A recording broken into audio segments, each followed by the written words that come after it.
السلام عليكم ورحمة الله وبركاته. ايش راكم اخواتاتي حبيباتي؟ نتمنى تكونوا بخير وبصحة وسعادة وعافية يا رب. طلت عليكم ان شاء الله بالصحة والهنا. واليوم راح نشارك معكم واحد الوصفة خفيفة سهلة، مكوناتها في المتناول، ذوقها فخم وبنينة، بذوق الشوكولا والقهوة، ولا قهوة سريعة ذوبان. كما راكم تشوفوا فيها تجي مشربة وطرية، تحبوا تحضروها كتحلية رمضانية، وتصلح أيضا لأي سهرية تليق ثاني الأطفال في اليوم والفردين، راح يحبوها أكيد.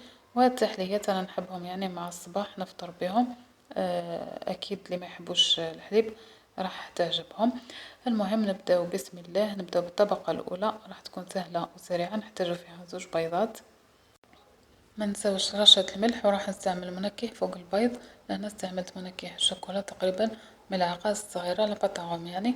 ونزيد ثاني كاس تاع سكر، تحبوا تنقصوا منه صباع، تحبوا ديروا نص كاس، يعني السكر يبقى اختياري بالنسبة لكم. نحاول نخلط هذيك المكونات مليحة. طبعا البيض يكون بدرجة حرارة الغرفة باش يذوب لنا السكر لهلي.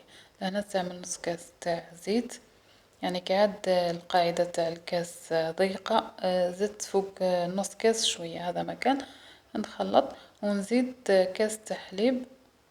من الأحسن أنه يكون دافي هكا باش يذوب لنا السكر، ويعني كي يذوب السكر راح تجي الوصفة ناجحة. نخلط كلش مليح حتى يذوب السكر تماما. من بعد راح نزيد كاس ونص نتاع فرينة. الكاس الاول راني لوحته ونسيت ما شغلتش الكاميرا، ونص كاس شتوني زدته. وراح نزيد ايضا 2 ملاعق نتاع كاكاو، ونغربل كلش بالفرينة بالكاكاو بالخميرة تاع الحلويات اللي راح نزيدوها. راكم تشوفوا كيفاش الكعابر يديروا. حتى في الحلوى عفوا الخميرة الكيميائية، كي نحطها في الثلاجة ولا تقيسها شوية الميديتي، راهي دير لك الكرابة. هذوك من الأحسن أنكم تغربلوها باش كي تعودوا تاكلوا فيها ما تجيكمش الطعمة هذيك تاع أي تبقى هي شغل ديغران هكا في وسط المهم في وسط الكيكة ولا أي حلوى ديروها. نخلط الكل جيدا. في الأخير زدت ملعقة كبيرة نتاع خل اللي نستعملوه كمحسن. راح تلاحظوا انه شوية الخليط يولي افتح، يعني عادي. وهذا هو القوام اللي لازم تحصلوا عليه هكا باش تجيكم شوشة وطرية وقطنية، وما تنزل لكمش في الفور كي تعودوا تطيبوا فيها. نفرغها في إناء كيما هكا. أنا استعملت إناء مربع تقريبا 25 على 25. والفرن كنت مشعلته على 180 حتى 200 درجة. خليته يسخن، شعلت له غير من تحت فقط 20 دقيقة الأولى. من بعد كي شفتو من تحت حكم روحه وطاب، وليت كملت 10 دقائق الآخرين، كملتهم من الفوق ومن التحت. وإذا عندكم فور ما يشعلش على الجهتين طيبوها من التحت ومن بعد كملولها من الفوق.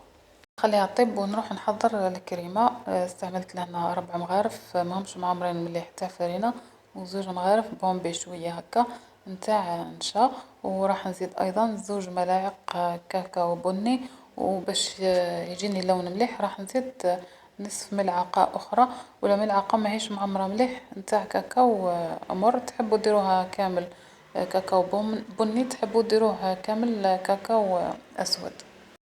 نخلط كل هذه المكونات الجافة بلا فوي حتى نحس انها امتزجت مليح. من بعد راح نزيد الحليب راح نستعمل 3 كيسان، ونزيد نخلط مليح مليح حتى نتحصل على خليط يكون متجانس، يعني كما نستعملوا اي تحلية. ونحطهم على النار.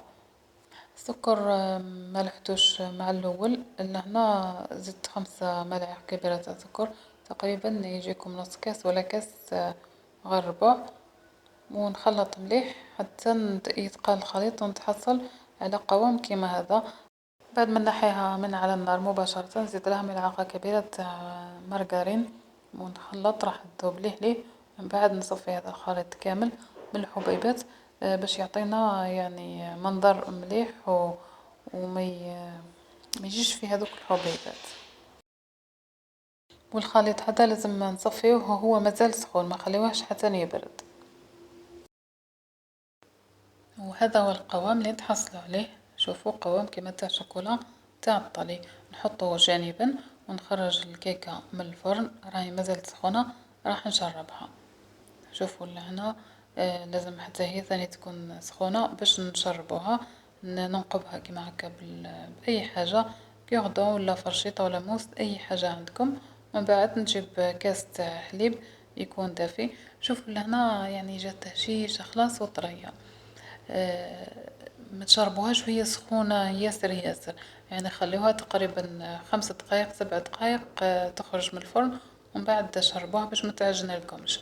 لهنا كيما قلت لكم كاس نتاع حليب يكون دافي شوية فقط باش تذوب لكم هذيك القهوة سريعة الذوبان، ما يكونش سخون غير دافي برك.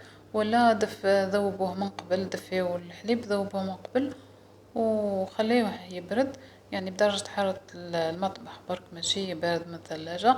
وشربوا به هذيك الكيكة تاعكم غير بشوية هكا. راح تمتص يعني يعني تتشرب مباشرة. من بعد خليوها تبرد تماما تتشرب مليح مليح، وزيدوا عليها هذيك الكريمة وسويوا لها السطح نتاعها. الكريمة ثاني خليوها في المطبخ، يعني تاخد درجة حرارة المطبخ، ما تحطوهاش في الثلاجة باش ما تجمدلكمش.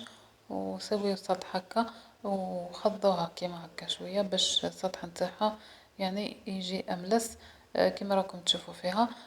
نزيدو نخليوها تبرد، لازم نخليوها تبرد تماما ونزينوها هكا بالشوكولا.